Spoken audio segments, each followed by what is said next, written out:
Salam damai dan sejahtera di dalam nama Tuhan Yesus Kristus untuk kita sekalian dimanapun kita berada. Kita bersyukur kepada Tuhan Allah atas segala rahmat-Nya, kasih karunia-Nya demi kasih karunia-Nya, serta segala kebaikan-Nya yang kita dapat nikmati sampai hari ini.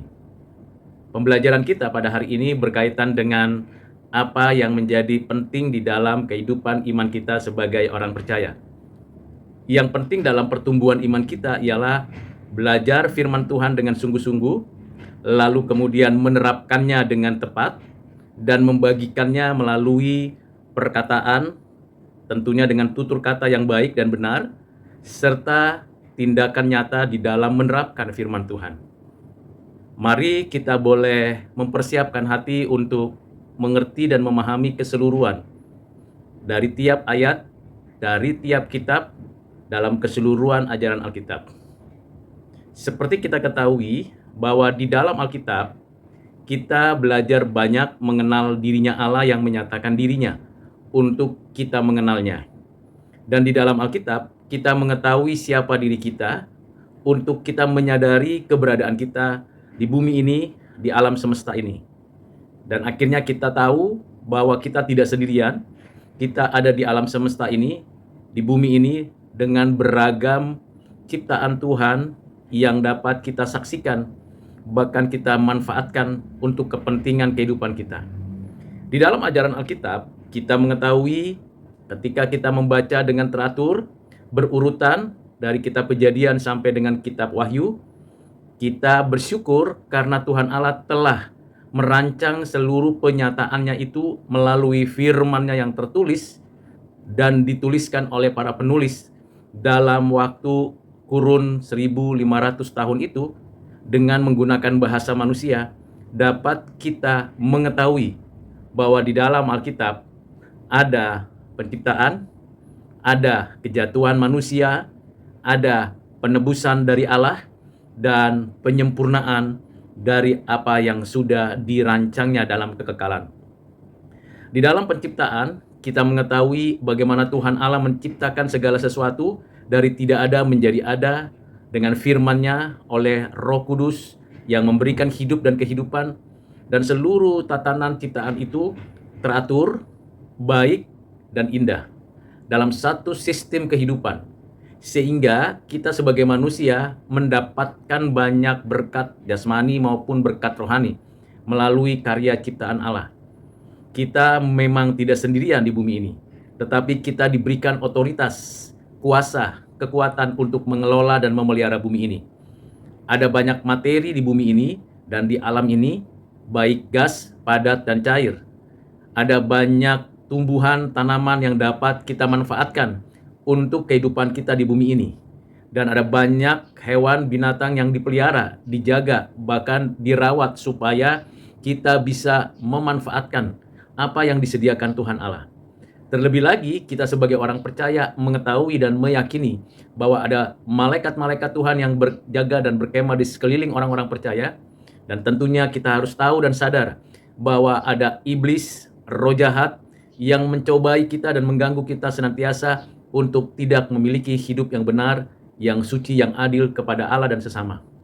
Saudara yang kekasih di dalam Kristus, di dalam penciptaan inilah kita memiliki tanggung jawab untuk menikah, untuk mengelola memelihara bumi, dan di antara apa yang kita kerjakan itu sebagai tanggung jawab yang perlu dan penting untuk diteruskan dari generasi ke generasi, maka diperlukan tanggung jawab pendidikan. Dan di dalam tanggung jawab pendidikan ini, kita mengetahui bahwa pendidikan itu bukan hanya ada di sekolah atau universitas yang formal. Dimulainya pendidikan dari rumah. Orang tua mendidik anak-anaknya. Rumah adalah tempat pendidikan yang paling pertama dan yang paling utama dari seorang anak. Sehingga seorang anak bertumbuh dalam pengetahuan, bertumbuh di dalam karakter, bertumbuh di dalam keterampilan, dimulai dari rumah dan dilanjutkan di sekolah sampai kepada perguruan tinggi. Apa tujuannya? Agar setiap anak memiliki satu kehidupan yang berkualitas dan memiliki satu karakter yang bisa menjadi saluran berkat bagi orang lain. Saudara yang kekasih di dalam Kristus, Ketiga, kita memahami apa yang sudah diberikan Tuhan kepada kita, bahwa ada keluarga, ada aktivitas usaha bisnis kita, yang mana bersinergi melalui pendidikan dan keterampilan dalam satu kesatuan, maka upaya-upaya kita seharusnya meningkatkan kualitas hidup sejahtera. Namun kenyataannya tidak demikian. Realitasnya kita mengalami kesulitan, karena memang kita sudah berdosa. Kita sudah melakukan upaya-upaya yang tidak sesuai dengan arah dan struktur yang Tuhan berikan. Sehingga kita mengeksploitasi alam dan akhirnya juga kita mengeksploitasi sesama manusia. Sehingga kita lihat dalam sejarah manusia ada perbudakan, ada kerusakan alam, kerusakan lingkungan, kerusakan hutan, kerusakan lautan, dan sebagainya. Dan itu menimbulkan keresahan, kegelisahan, dan akhirnya kita tidak hidup sejahtera. Upaya yang dilakukan dari setiap etnis, setiap bangsa, setiap negara untuk memulihkan kembali lingkungan di mana berada untuk manusia hidup nyaman, ternyata tidak semudah yang kita rancang atau kita pikirkan. Kita menyaksikan begitu banyak peristiwa-peristiwa yang ada di alam, yang terjadi di dalam konteks hukum alam, tetapi juga ada banyak kerusakan-kerusakan yang terjadi karena manusia tidak memelihara bumi sebagaimana Tuhan kehendaki bagi manusia. Kita bisa menyaksikan polusi udara, polusi air, polusi suara. Bahkan kita mengetahui begitu banyak orang yang melakukan tindakan-tindakan illegal logging. Karena itu, saudara yang kekasih di dalam Kristus, sebagai orang Kristen kita harus mengembalikan mandat memelihara bumi ini dengan sungguh-sungguh. Bukan hanya pendidikan yang perlu ditingkatkan, tetapi keterampilan hidup dan keterampilan sosial di dalam mengelola bumi ini. Salah satu yang perlu kita lakukan ialah reboisasi lahan yang sudah dirusak itu. Penanaman kembali tumbuh-tumbuhan, pepohonan yang sudah hancur itu. Dan perlu didorong, diarahkan untuk setiap kota, setiap desa, dan dimanapun ada makhluk hidup, kita perlu menjaga keselarasan, keseimbangan dari kehidupan sistem yang sudah Tuhan karuniakan untuk kita. Kita juga dapat meminimalkan penggunaan plastik. Apalagi kalau kita sudah menemukan plastik yang dapat diurai oleh bakteri tertentu. Itu adalah kemajuan teknologi yang perlu kita dukung. Namun, kalau kita belum sampai penggunaan dan memproduksi teknologi yang mana plastik-plastik itu dapat diurai, maka minimalkan penggunaan plastik. Pakailah kantong-kantong plastik dalam belanja, dalam usaha-usaha lain dengan minimal supaya tidak terjadi polusi tanah dan berakibat kepada kurangnya kemampuan tanah untuk menghasilkan tumbuhan, tanaman, pepohonan yang berkualitas. Selain itu, saudara yang kekasih di dalam Kristus, kita juga perlu untuk mengelola limbah, baik limbah rumah tangga maupun limbah pabrik dan industri-industri yang lain. Karena banyak sekali limbah yang tidak dikelola dengan baik, sehingga terjadi pencemaran udara, pencemaran air, bahkan juga pencemaran tanah. Dampaknya bukan hanya pada kesehatan pada saat hari ini dan pada saat ini, tetapi juga untuk keberlanjutan kehidupan anak cucu kita di masa yang akan datang. Karena itu, saudara yang kekasih di dalam Kristus, mari kita berjuang untuk memelihara bumi ini. Nah, tentunya kita membutuhkan kekuatan hikmat bijaksana dari Tuhan. Ketika kita melalui keluarga kita, melalui pendidikan yang kita lalui dan kita latih, kita menjadi terampil, dan melalui aktivitas bisnis kita yang berhubungan dengan jasa, produksi, maupun pemeliharaan bumi, maka kita membutuhkan hikmat dari Tuhan. Hikmat itu hanya ada di dalam Kristus, karena Kristuslah hikmat dari Allah. Dan melalui hikmat ini kita diberikan arah dan struktur yang baik, yang benar. Melalui hikmat ini, yakni Kristus, kita diberikan tuntunan untuk mengerti tujuan hidup kita itu seperti apa, dan apa yang harus kita lakukan untuk mencapai tujuan itu, dan bagaimana kita mendorong setiap orang untuk mendapatkan apa yang Tuhan rancang untuk kita. Tentunya, bagi kita yang belum lahir kembali oleh Roh Kudus, maka orang-orang seperti itu diberikan iluminasi oleh Roh Kudus untuk menemukan kebenaran dan mencoba untuk menggunakan pengetahuan, teknologi, keterampilan, sumber daya yang ada untuk hidup sejahtera bagi dirinya dan bagi orang lain. Itu bagian dari berkat umum.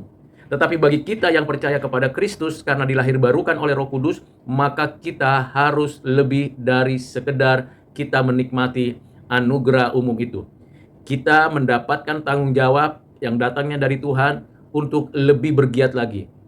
Tidak berhenti hanya berbicara tentang keselamatan, hidup kekal nantinya di langit dan bumi yang baru. Tapi kita mulai dari bagaimana kita hidup di bumi ini, memelihara bumi ini, menjaganya, dan meneruskan pemeliharaan itu dari generasi ke generasi. Kita bersyukur begitu banyak pengetahuan, teknologi, dan keterampilan yang dihasilkan manusia. Mari kita optimalkan penggunaan AI. Kita optimalkan penggunaan teknologi berat maupun teknologi digital untuk mengembangkan kehidupan yang sejahtera. Diharapkan tidak ada lagi orang yang hidupnya tidak cukup untuk makan dan minum.